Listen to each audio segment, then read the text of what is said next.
Beaucoup de gens expliquent que nous sommes dans une période totalement nouvelle, que l'arrivée au pouvoir de Donald Trump signe la fin de l'économie ouverte, la fin de la mondialisation, la fin de tout ce à quoi nous croyons depuis longtemps. Et c'est complètement faux. En réalité, c'est une période qu'on a déjà connue.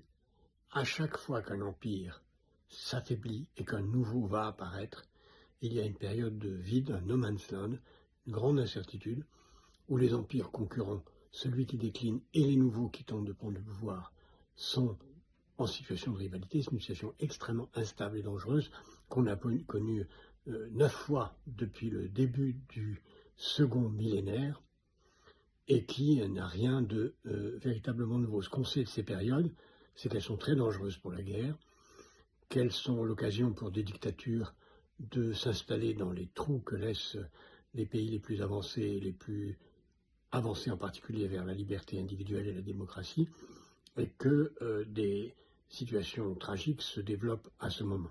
Pour ne prendre qu'un exemple récent, c'est ce qui s'est passé entre 1920 et 1940, quand la Grande-Bretagne n'était plus la superpuissance dominante qu'elle cherchait à faire croire qu'elle était encore, que les États-Unis étaient en train de le devenir, mais n'en assumaient pas toutes les responsabilités. On a vu ce que ça a donné. Il a fallu attendre 1943-44 pour que les États-Unis s'assument comme la très grande puissance et aident ou participent ou installent un ordre nouveau avec le Fonds monétaire, la Banque mondiale, les Nations unies, etc., etc. Nous sommes dans une période du même genre qui s'annonce depuis longtemps et dans laquelle M. Trump n'est qu'un élément parmi d'autres d'un très grand déclin de la puissance relative des États-Unis, avec comme conséquence nouvelle, particulière, spécifique aux États-Unis.